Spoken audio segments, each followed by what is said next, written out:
for being here. My name is I'm an editor for Variety, and I am excited to introduce this panel, starting with director Fede Alvarez. Visual effects supervisor Eric Barba.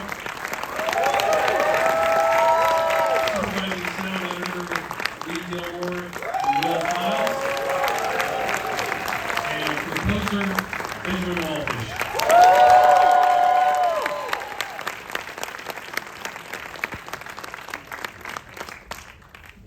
Thank you guys so much for being here. Thank you.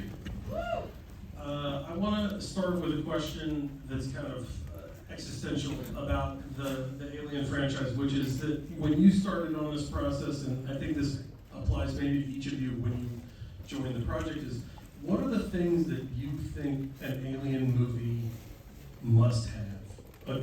You know, that there are essential elements. What are the things that you think that it needed to have when you started on this project? Well, I think Alien is so many things, right? Because there's so many movies, and each one kind of goes for something different. They do, until the original four, they really go for something different every time. And so it's kind of hard to know exactly what you need to have. I think most of it is something I remember doing the same with Evil Dead, which I remember showing here not so long ago. It was kind of, the idea was to try to describe to someone, pretend I've seen Alien and I've seen Aliens, and none of you have seen it. And I tried to describe to you how good those movies are, right? So he's like, oh boy, you've never seen those movies? Oh man, this ship and there's this guys and there's this fucking monster and he's kind of psychosexual and how can I explain to you? And I was like, and I go like, okay, give me a second. I go away for 3 years and I put this together. And that's truly what it is. It's trying to be sure that I'm faithful to the spirit of the original, that I can prove most of the younger generation that have not seen the originals, and maybe if you show it to them now, they go like, oh, maybe the effects are dated, or maybe it's too slow, or whatever they can say usually particularly if you're very young. So it's a way of trying to explain to you why something is so fucking cool, and the best way to do it is put together a movie to kind of get the point across. So whatever this movie has in common with the best versions that have been made so far, I think those are the things that they have to be there. But to precisely, I think at the end of the day, what I said to the studio and to Ridley originally was like let's make Alien scary again. Let's really go back to the origins of it. But it's also this has a mix of both films. I think I can make a scarier movie than this, definitely. I think I can be way more fucked up than this. I'm trying to be more, but because I think Alien is a more sophisticated level of horror, so I'm trying to behave for most of the movie. And then in the last few minutes I go like, fuck it. And it more crazy. But I was really trying to stay on the tone of what kind of scary Alien was for me. Eric, for you, what were sort of the if not the marching orders, then sort of the ideas that you wanted to make sure that you were incorporating as you sort of brought his vision to life? Well, the biggest input I could really have was the things that we weren't going to be able to shoot. Although obviously I was responsible for making all that work with the rest of the crew as well. For me, those first two films, especially growing up with them, there weren't a lot of space shots that you could really salivate over and go, wow, that looks amazing. So for me, really sinking my teeth into creating space and the look of the rings and the planet every time we leave the ships, that has to be every bit as captivating as all the amazing work that's done practically.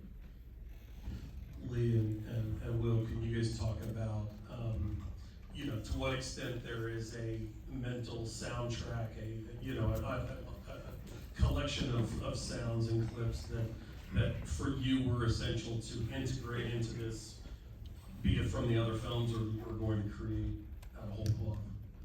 Well, I think Alien 79 has such a sonic signature to it. Our entire task on this thing was to try to do something that was very evocative of the original movie, and it has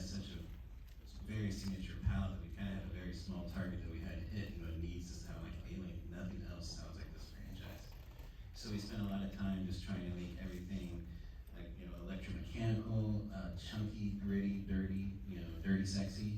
We didn't want anything that was super modern, anything that was super slick in there, and everything almost kind of needed to sound like it was failing. Things could fall apart at any moment, and it was just a dream job. I think for me, my memory of the sonic experience of the original film is that it's almost like a documentary. You're sitting around watching these like space truckers have a meal after they've been woken up, and it's messy and it's reverberant. The microphone's on the other side of the room, and it's distorted, and they're all talking over each other. And I think we really wanted to honor the sort of verite grittiness of the original film, and try to make obviously it's 2020. Well, it was 2024. We're mixing in Dolby Atmos. It's state-of-the-art digital, but we wanted to give it that authentic 1979 stank. So it really felt like like you're just kind of watching the next chapter of that film.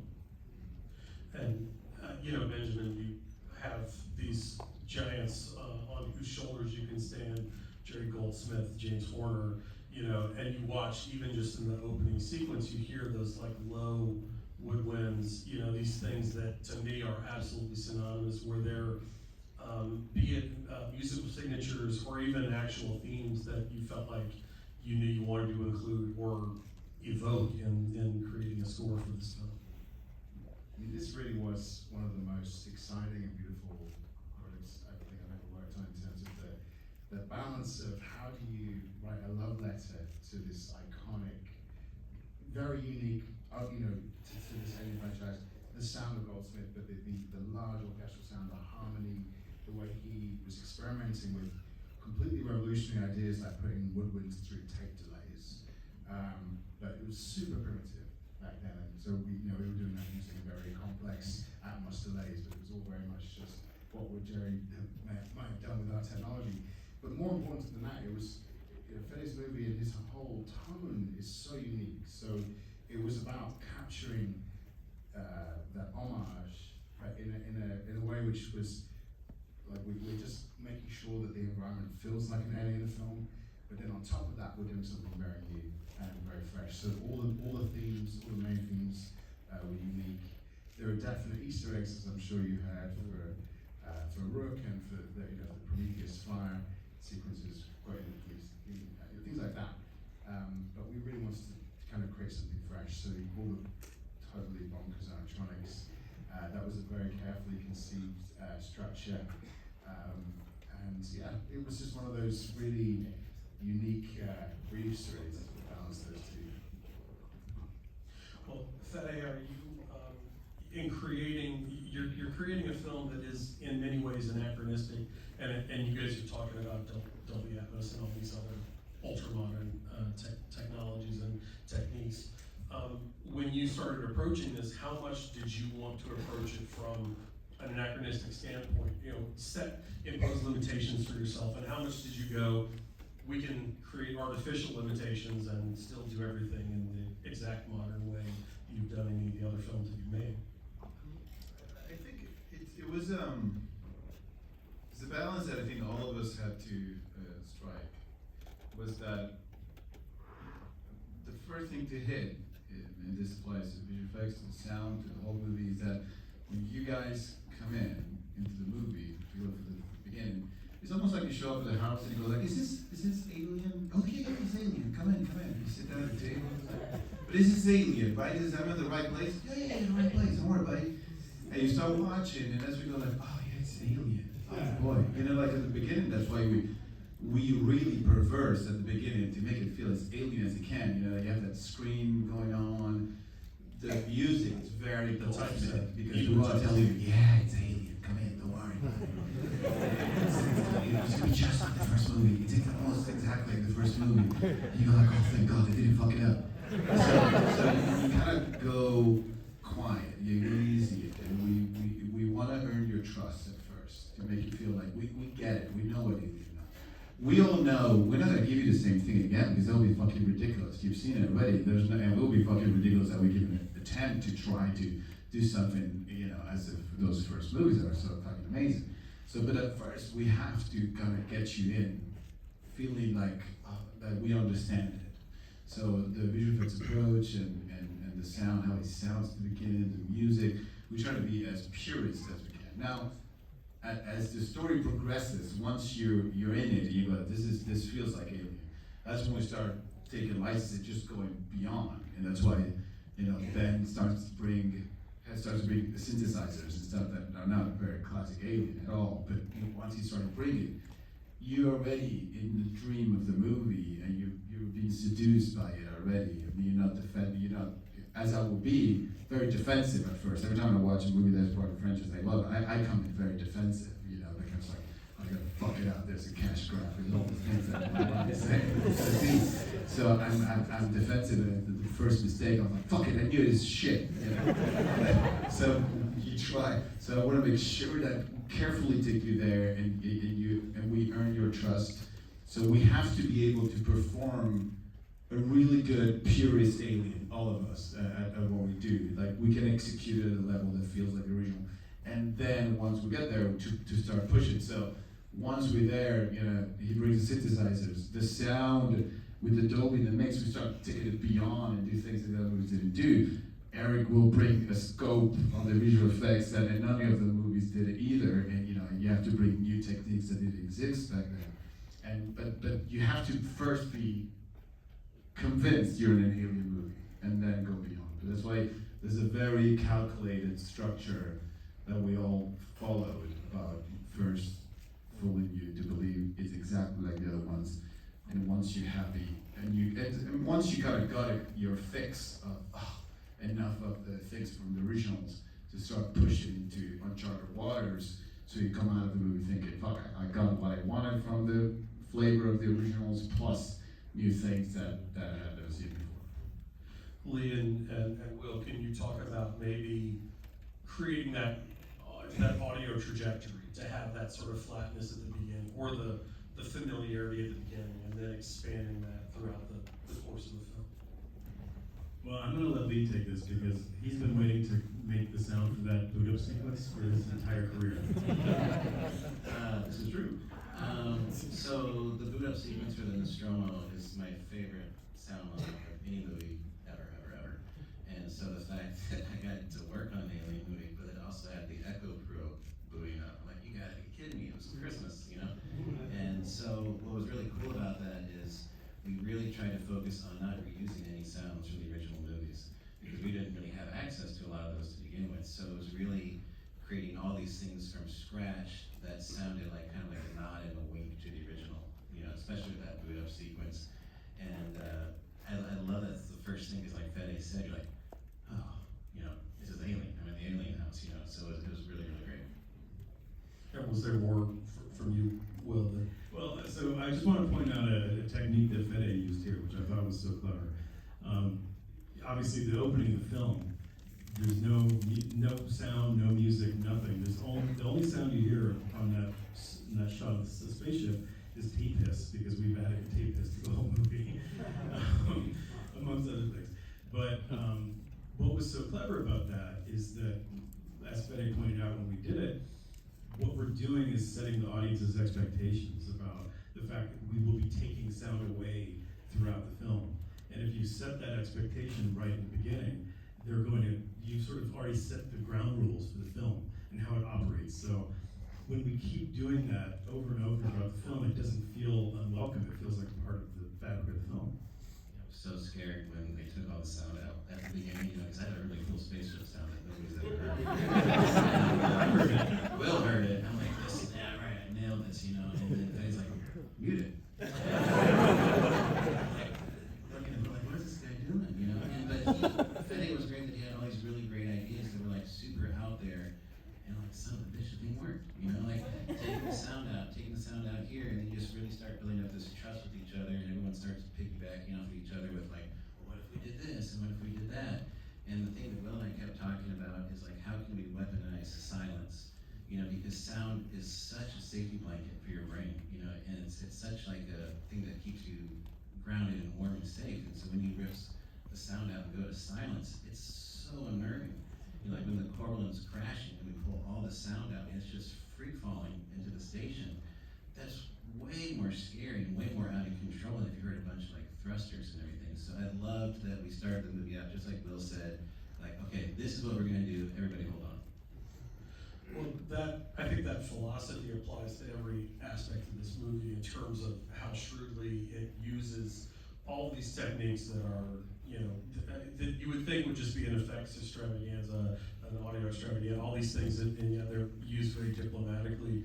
Eric, can you talk about how you sort of balanced, not just as he was talking about, sort of using very contemporary technology and also maybe slightly older technology, but also, trying to use different techniques throughout the film to create characters, to create scenarios, to create images that were going to be unique and distinctive, authentic to the franchise, and yet we're pushing it forward, as a franchise and just in this installment.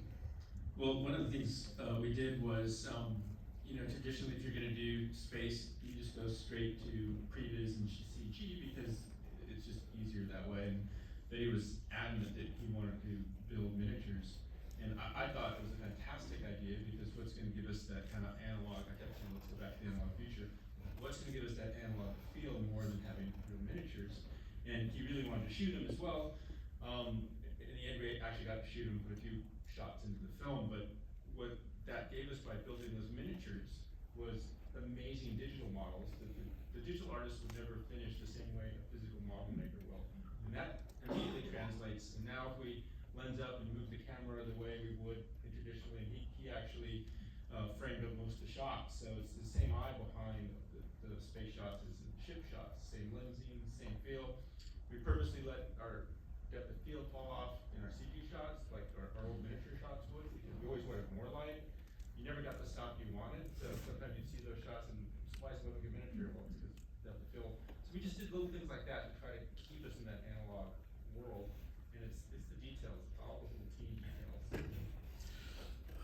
Benjamin, I snuck in the movie a few minutes ago, and I was watching that sequence right before the ship crashes, the first big crash, and there's that shot of David in that corridor. And first of all, I wish that I had lived in my life at some point, looked as cool as he does with the, but it's as cool as because of the keyboards and all the music that's around him.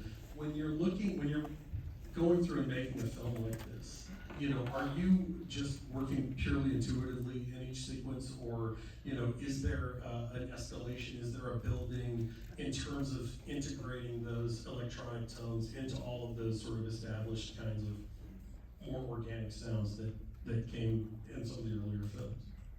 It's kind of a mixture of both. It's very carefully structured and planned, but then when you're in the moment, there's a freedom to try things. And actually, the moment you're talking about, which when Harry's kind of completely lost it, this idea of a sequencer, a synthesizer with a ghost in the machine, and it was Fede's idea. Like let's have some arpeggiation. It was actually our process really started way earlier than even before they started shooting. We were talking and planning things out. I was sketching, and I wrote a bunch of suites, probably about an hour of music before I'd seen any of the film, just based on Fede's script and his description, and it was such a freeing experience. So that when we got to the point of carefully structuring it, we had all this material which we could let go of if we wanted, and delve into in a very kind of questioning and experimental way. And one of the most freeing and wonderful things, which has only happened to me once before in my career, was there was no temp.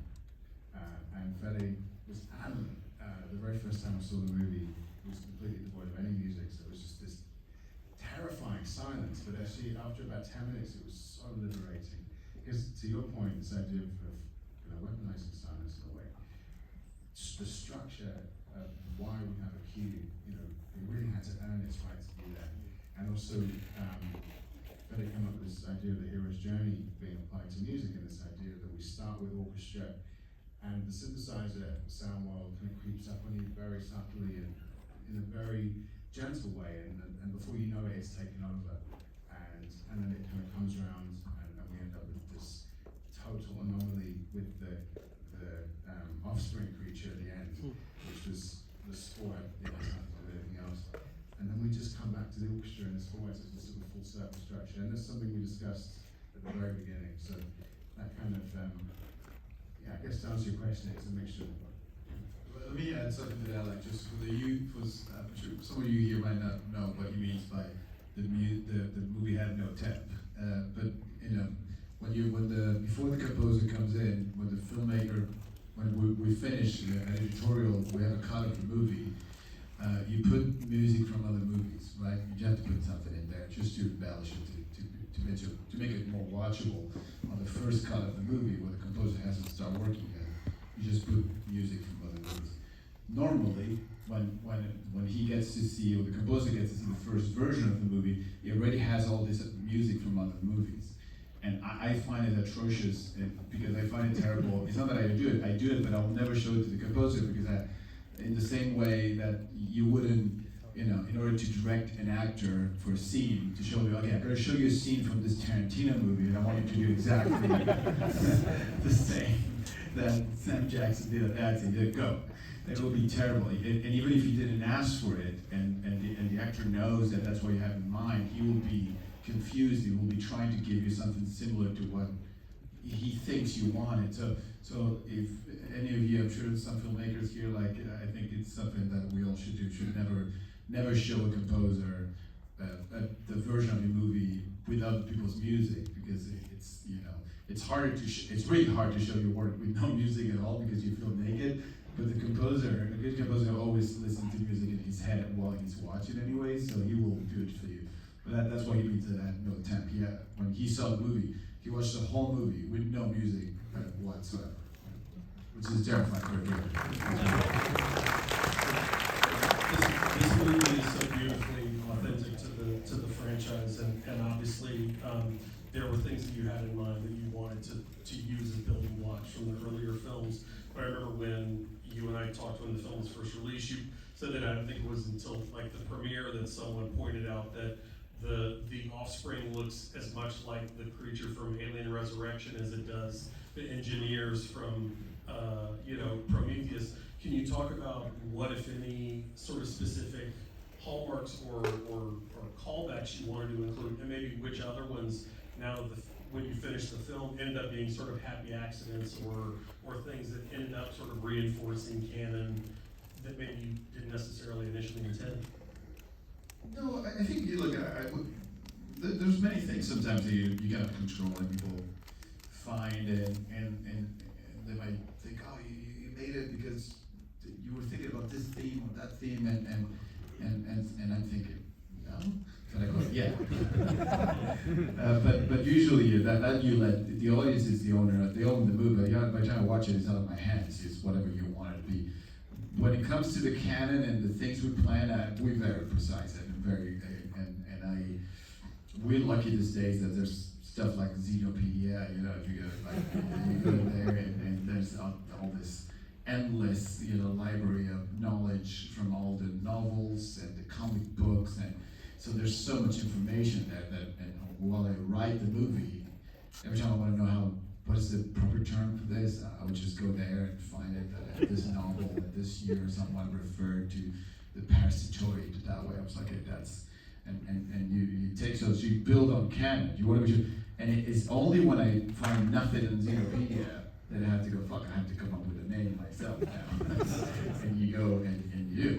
But still, like the name of the ships, they wouldn't be there, but I know I have to go to Conrad to find, what name from the fucking novel Nostromo hasn't been used yet, because they have been, most of them by now. And, and I find, okay, Corbellin, Father Corbellin, who is one of the characters from the novel, some of you don't know, like all the ships from Alien, they come out from this, novel called Nostromo, where they're all characters from a novel. Nostromo, Sulaco, all the ships from every movie. If you do it right, you always take it from that book.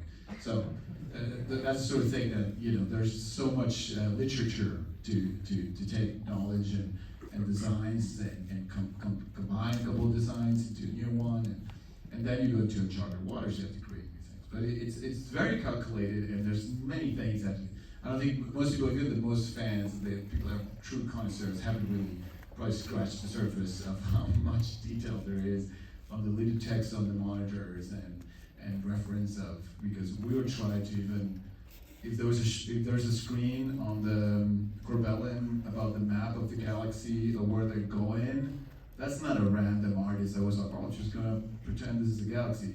Because there is a galaxy for Alien that if you go online you can find it. There's people that put together maps of the actual galaxy where the events from the original happened, where this happened, what is the, and you gotta go there and you have to use that. And because for me, that's the kind of the Bible. Everything that has been done before, you have to respect it as much as you can.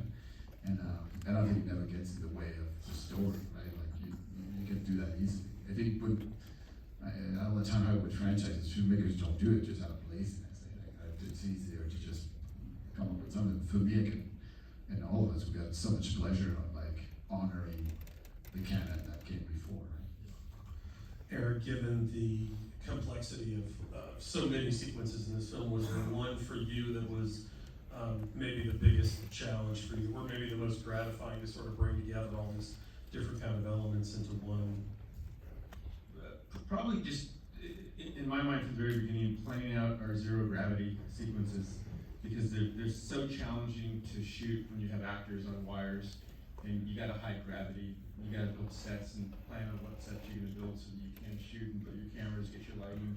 There's so much planning goes into that stuff that you know, and knowing you're gonna have to be painting people body parts out, CG parts in some cases, and that's what we did in this film. We built, for example, 2 sets. We built a 5-story vertical shaft, but we put it on its side, and we ran our actors down on rails. That was Fede's idea that with Gallo, so we could shoot them.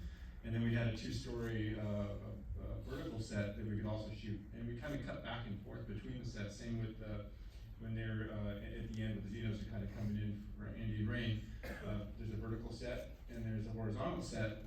And editorially and Fede and Gallo, we cut in between those 2 sets constantly. So you can't tell where gravity's up for like things like hair and little things. So that the audience just sees it play out. I just see every shot going, which set was that, and which one I did extension, and where did we add stuff, and just all the machinations of putting the pieces together, but then it works. Well, notwithstanding the Buddha sound, was there a sequence for you that was uniquely challenging, or one that, you know, when it came together, you felt particularly gratified that you were able to recreate or reinvent, you know, this sort of atmosphere of these earlier films and in this Dolby Atmos, you know, musical audio soundscape? I think for me, the chest burster Corbellin crash into the docking bay is maybe my favorite sequence I've ever mixed. And it was incredibly challenging for Mark and I, my mixing partner, to figure out how to sustain the tension over the course of that scene, because it's quite long. And it's cutting, you know, constantly. The way Jake cut that sequence, it has this amazing rhythm back and forth between these 2 horrible things happening, basically, right? And then we've got Ben's score, and we've got Lee's sound design. But the whole trick with that sequence was to figure out how to like ratchet up and then reset, and then ratchet up and then reset, because you couldn't just keep going like this the whole time because your ears would be bleeding. So, you know, luckily we did have this this trick of, you know, going to silence, or sort of the near silence of space, where we took out, you know, all the high frequencies and that kind of thing. And then we had, you know, Ben's score was evolving throughout that entire sequence as well. So by the time those blast doors finally close at the end of the sequence, you can just feel the whole audience go, oh fuck. And it's so satisfying every time. I love watching it. The funny thing is, I get the same feeling every time. So yeah, that's my favorite. Then, you know, how tough is it to sort of complement the work that these guys do? You know, I mean, to sort of to create this perfect accord so that, you know, when we're watching it as an audience, we're like, is that a siren? Is that part of the score? Is it, you know, what is that sound effect, and how does it integrate? Because one of the things I think this movie does so beautifully is that it incorporates all those things in a way that escalates the emotion, but also you get so lost in all the sounds that you're not quite sure where the music ends and where the environment, you know, begins. mean, that's the beauty of ongoing collaboration. Will and I've worked together a few times, and I mean, the minute I heard Will was mixing, I thought, it doesn't matter what I do, it's gonna work. I can go completely bananas, and there'll be, it's actually just, over the years I've learned on a technical level, just to give as much control as I can outside of, so I give the score in such a detailed way. There's like 24 stems, all already in Atmos, but it's like a process of letting go. And what ends up in the movie is often very different from what I've delivered and what we've done in the process of spotting and scoring, because you never really know until you're on that final mix stage when you have the final dialogue, the final sound design, what is really going to sit, and especially with this very unique brief of making a sonic homage as well as a visual one. We were using really old microphones. We mixed through virtual tape machines. I wanted to put everything on tape, but it would have taken as long. And it's just this kind of making sure that the mixing team has as many options as possible. Like the whole pulsing sound you hear in the final off swing thing, that was an absolute last minute add during the dub. It was not written that way, and it was just Fede's idea. So I just delivered a bunch of pulses to Will and Clint, our music editor, and they just put it together, and that's what's in the movie. And sometimes you just never know. It's something that happens, like, it feels sometimes, there's some music that, composers that hate that you use the songs for something different, that it wasn't meant. I mean, but originally, like, I think Goldsmith for the opening of Alien wrote this whole thing, and really was like, fuck it, no, and took something else from another movie, and then there's I think a couple of tracks from Alien that were a Goldsmith track from a different movie that he decided to use, and he just like put it in there. So I think you gotta do whatever is best for the movie, and I think it's the same with, like, with my actors, something that happens a lot on set when particularly young actors that want to be full control of what they're doing and what's gonna be in the movie, and I tell them early on, like, look, sometimes your best reaction for, this happens all the time, your best reaction to a line that I want you to have, it's not what you have done, it's your reaction when I say cut and start giving you notes. So there's many reactions that I hear the actors are like, do this? It's because I'm like, I say, cut, can you do it better than, you do it again but better? And their reaction, looking over their shoulder, trying to, and I'm in the back, so they're trying to find me and listen to what the fuck am I saying? And they do something, and that's what's in the movie. And because whatever they played wasn't as good as their honest reaction to confusion or annoyance to the director's note. So I think sometimes, same with the music, that he might wrote a little piece for something that was different, and I find, you know what, that works better for that part, and if it's better for the movie, like that's what it always should be. It's always better for the audience. That's what should be in there, right? But it's great to have a team that allows it and goes with that philosophy. That when you have a team that fights it, it's like, oh, but that's not what I wanted or what I did. The intention was different. Like at the end of the day, what should be always first is the audience experience. Whoever